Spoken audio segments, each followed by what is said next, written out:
Hey everybody, it's your man James, Mystical Quinn Treasures, back again with some more video action for you. Today's a little something special. As some of you may or may not know, the Comic Art Live event on Comic Art Fans is getting ready to hit off this weekend, and I thought it was a little fun, thing to do here. I'd give you a little taste of what I got planned and stuff I'll be having offered up to you guys for sale. Because, in case you don't know, Comic Art Live is the Comic Art Fans sort of like online comic art convention. And so if you want to check out some sweet art, there's going to be tons and tons of pieces, probably, a couple thousand pieces at the very least. And I'm going to have a few in there. And I thought I'd give you guys a little heads up on what I got. And, maybe you can get some ideas on if you want to head on over and buy mine or, anybody else's if you want to check them out as well. So let's get on into it here. And as always, we don't make it about me. So let's get me off the table there. And we'll bring it on up and share the screen here.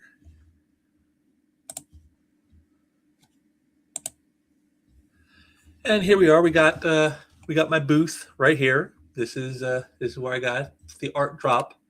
I've only got a couple pieces I'm doing this year. It's going to be a pretty light year. What I've done is I've been cleaning out my collection, and I'm kind of narrowing my focus to published art between 1970 to 1995. And these are just a couple pieces I had that fell outside of that, but as you can see, they're both pretty good pieces. One's an inside front cover, the other is the published outside front cover, so some good stuff there. Cave Woman and another book called Fleeing Darkness. So I got these up here. You can see, $650, which for covers is a pretty fair price, I think. $650. Good luck finding cover art for under $700 today. That's not going to be a easy order to fulfill, I think. So I'm giving some good deals here on just some really sweet art. You can see one's full color, the other isn't. But to get some better shots of the art here, let's say I once again share the screen and I'll show you a better shot of the art so you can see exactly what it is that you're getting. And this, of course, here is the cover, the inside front cover to Cave Woman Raptor #1. And, again, just a beautiful piece, totally full color by the artist Devin Macy, the protege, as it were, of Cave Woman creator Bud Root. I really, when I first saw the piece, I liked it. Its cheekiness, it's fun. It's got that whole sexy vibe that, you expect in Bud Root's Cave Woman. I thought the dinosaur was very well done. And, again, I just love the full color. I mean, it's so lush with the color, from her skin tone, the dinosaur, the grass, all this very well done. Devin Macy is a highly underrated talent, for an indie guy. So I definitely think it's someone people should check out more of his work. Like I said, you can just see her, just so beautiful. I mean, just so many little details. And I love look at the way he does the ground, the like sort of like the rocky mountainous section of this plateau. Just very well done. Nice little leaves. Look at it. Like various colors. I like that too. He got the color theory is very well done by him. It's like down here it's all green, but when you get up to this part, you get a little bit of yellow mixed in, and I like that. That's a nice little touch. And just again, just a very cheeky image of Merian Cooper, the cave woman herself. Being a little tease to both the dinosaur and the viewer. So it's definitely a good piece. I think anyone if you're a fan of like the good girl art, if you're a fan of great independent type art, if you're a fan of sexy babes, if you're a fan of dinosaurs, I mean, on a lot of levels, this really comes in and gives you a pretty good piece here. And here, of course, is the published version of how it looks. So you can see how some of the color changes happen in the process. You can see, like I said, we got the and then here's the cover to the book that you'll find in it. It's the inside front cover. This is the outside front cover. And then we have the other piece I have for you guys, which is Fleeing Darkness by my good friend, artist Jason Metcalf, who, if you guys don't know Jason, you should probably get more familiar with him.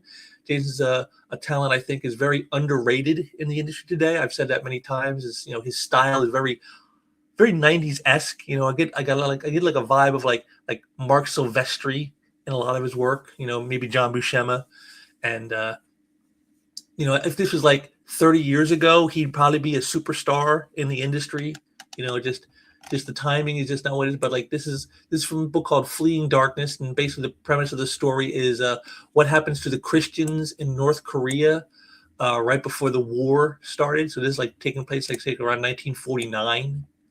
So just a great image here. You got the giant red star in the sky with the jets.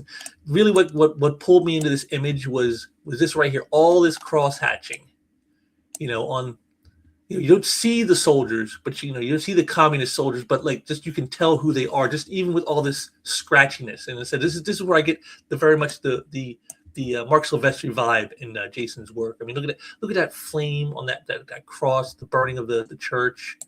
There's all that smoke. Very well done. And then the next thing I saw was like this down here was the use of negative space to create the grass.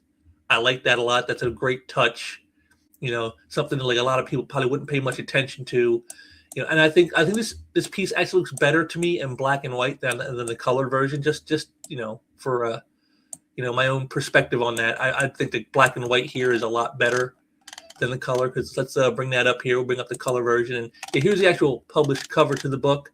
And again, you can see, it still looks great, and the flames probably look maybe a little better on the flames with the color, but like a lot of the detail, some of that is lost, like because you got the grass now is in color, so you don't have that great contrast, that high contrast style that you saw in the black and white version, and you lose some of the details in the smoke and the soldiers, that cross hatching that was just so crazy by Jason. Just such crazy. I mean, like I said, it's my hands hurt just looking at this. The way he did all this cross hatching here. I mean, that's insane. It's who does that? And so, but he's always been one who puts in the details and the work, and this is definitely an example of that. And so, these are just a couple of the pieces. These are the ones I have up available for sale, and I definitely think I think anybody who's a fan again of great art like this, if you're a fan of indie stuff, if you're a fan of high detail, high contrast styles, like this, I think you'll love this piece. Again, it's published cover, can't go wrong with that. They're always the most sought after pieces, is the cover arts. So to have two cover arts that I'm offering up, I think is probably a pretty good thing for folks. So definitely something I think you guys can enjoy and get into. But that's what I got. That's what I got set up for Comic Art Live this coming weekend. Starting tomorrow, and so hopefully it'll go well. I intended in the past to have done pretty well at some of these, so hopefully this will be another one. And if some people buy some of this stuff, I can maybe fund some more stuff to do for buying some new stuff, because I like to get some new stuff in all the time. And I just posted a new piece recently that I just got in, so I always like doing that to give you guys more, because as you know, I could do the artistry appreciation, which, speaking of which, I have another one of those coming up here. I'm going to be doing with Andy Smith, the new co-host of the series with me for this season. And I think you guys are going to like it. I've picked out another really great piece. Last time we did a classic, Superman page from Action Comics by John Byrne from back in the late 80s, and this one's not going to be John Byrne, but I think it's still a pretty sweet piece, and I think you guys are going to like it. I'll decide the one that I picked out, so it's going to be a lot of fun. Also, for what's coming up, I'm going to have probably another Why It's Great, at least one more this month. You should check out the ones I've done so far, the Amazing Spider-Man 269 and Wild Dog #2. Both those are out there, so go and check those out. There's links down here to the playlist, all that down there, and you can see that. I also have a link to the my Comic Art Live booth there for you guys, so you can use that as well. As soon as I have that available to me, which will probably be any minute now. So, but I just want to do this for you, just a quick little video here for you guys. No bells and whistles as I normally do, but I just want to get something out for this, because I thought it was kind of important with the event coming up, and I just want to do my part to try to draw a little attention to it if I can. So, if you guys are going to be around this weekend, make sure to go over there to Comic Art Fans and check it out. Comic Art Live. It's like their 12th or 13th one of these they do, because they do them twice a year, and this is the first one for this year. So definitely want to check that out. And if you're a fan of comic art, definitely the place to be. Probably one of the best resources you could get is that site. So definitely come over and check it out this weekend. And if you like what you saw with my stuff, please head on over and make a purchase, or just check out what other people's wares are, because like I said, there's going to be a lot of stuff on there. A lot of great art's going to be available. And like I said, probably one of the best events all year as far as comic art goes. So you definitely don't want to miss out on that. And I want to thank you for joining me today. And I would say, like, share, subscribe, all the good stuff. If you got any comments on the art you saw here, drop them down there. I always want to hear from the folks. And I will be back soon with some more stuff. And until next time, take care.